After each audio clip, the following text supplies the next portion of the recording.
Hello guys, আসসালামু আলাইকুম, welcome to my new video. So আমরা আজকে আসছি হলিডে রেস্টুরেন্টে। এখানে আমাদের দাওয়াত ছিল এবং আমরা 4-5 জন ভাই ছিলাম। ছোটো ভাই ছিল 2 জন এবং আমরা সেম বয়সের ছিলাম 3 জন। সাথে আমাদের আরও কাজিন আছে এখানে।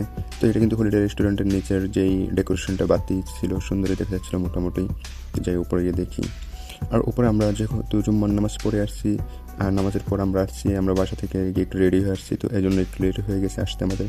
এসে দেখি যে এখানে এক বেজ খাওয়া হয়ে গেছে।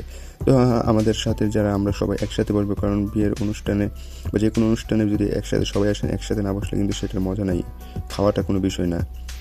তো আমাদের সাথে সবাই সিটাবিটা ছিল একজন এক দিকে, এই জন্য আমরা বসি। আমাদেরকে বারবার বলতেছিল বসার জন্য, কিন্তু আমরা বসি না, যে না আমরা সবাই একসাথে বসবো এখানে, এই জন্য আমরা বসি নেই। এবং সম্রাটকে আমি ভিডিও করতে গেলে কিন্তু সম্রাট খুবই লজ্জা পায়।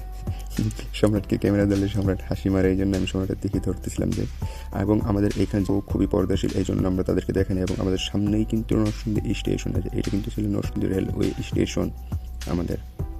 এই রেস্টুরেন্ট থেকে স্টেশনের ভিউটা খুবই সুন্দর আসে।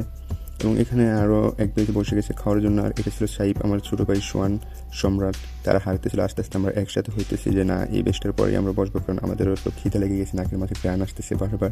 তো আমি সবাইকে খুঁজতেছি, আর সবাই একসাথে মিলে। আর এদিকে সম্রাটের বারবার লজ্জা পাই, আমি তার দিকে ধরে রাখছি ক্যামেরা, বলতেছি যে তুমি লজ্জা পাও কেন। সেই ঘুরে থেকে আমি তার দিকে ক্যামেরা ধরে রাখছি। আর এদিকে সুন্দর সুন্দর আমাদের বিয়াইনও ছিল কিছু এখানে। আর ফাঁক দিয়ে আমি আমার একটু ভিডিও করে নিলাম, সবার ভিডিও করতেছি।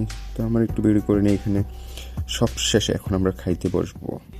তো আমরা এখন বসার পরে কিন্তু আফফান কান্না করতেছে। তার মা রাগ করে তাকে, সে বলতেছে তার একটা হয় না, তার পুরো প্লেট দেওয়ার জন্য। তার মা রাগ করে বলতেছে যে একটা নাও, না খাবে না। আর এদিকে ফাইন সম্রাটকে একটা রোস্টে দিচ্ছে, সম্রাট সেই রোস্টে নিয়ে বসে বসে খাচ্ছে। ফাইন নর্মাল, কত মায়াবী ভাবে দেখা। আর খাওয়া কিন্তু আমাদের মাত্র শুরু, এই যে বুঝছেন। আমরা বেশি খাইতে পারি না, আমরা এখানে যেইগুলো বসছিলাম সবগুলোই কোনো রকম খাই। আর আমি তো বোরখানি দিয়ে তো বারবার এটাই খাইতেছিলাম, কারণ বিয়ের খাওয়া এত খাওয়া যায় না, একটু খালি পেটের ভিতরে গ্যাস হয়ে যায়। আমাদের খাওয়ার শেষে আপ্যায়ন তো আসছে আমাদের সাথে হাত দিত, কারণ সে কিন্তু খায় না, ছোটো মানুষ তো এমনিতেই নিয়ে হাতাহাতি করে নাক দিয়ে হিঙ্গু বের করে নিয়ে চলে আসছে ওর। যাক, তারপর আমরা এখানে খাওয়া দাওয়া করে এখন ছাদে যাচ্ছি। এটা ছাদের উপরের কিন্তু রেস্টুরেন্টের সুন্দর একটা ভিউ আছে। আর এদিকে তো সম্রাট, ফাহিম, সোহান, এরা সবাই ছবি তোলা নিয়ে বিজি।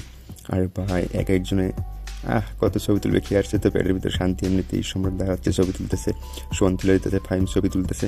তারা ছবি তোলা নিয়ে বিজি আছে এইখানে, কারণ তাদের তো এখানে আর কোনো কাজ কাম নাই। আর সম্রাট ছবি তোলার পরে দেখতেছে, আবার ফাহিম বলতেছে আমাকে সানগ্লাস দাও, আমি সানগ্লাস নিয়ে ছবি তুলবো। কত ছবি যে মানুষ তুলতে পারে এরা। এবং ওদের পেট তো বড় ছিল, খাওয়া দাওয়া করে আসছে না এরা, এই জন্য এত ছবি তুলতেছে। আর কথা আসছে না, পেট শান্তি মানে দুনিয়া শান্তি। ওদেরকে নিয়ে যেখানে যাই তারা এরকম করে ছবি তোলা নিয়ে। আর এই হলিডে রেস্টুরেন্টের ছাদের উপরে একটু অবস্থান ছিল, বিকাল টাইম রান্না বান্না করতেছিল, এই জন্য হয়তো বা। তবে মোটামুটি স্পেসের জন্য, বিয়ের অনুষ্ঠানের জন্য ভালোই।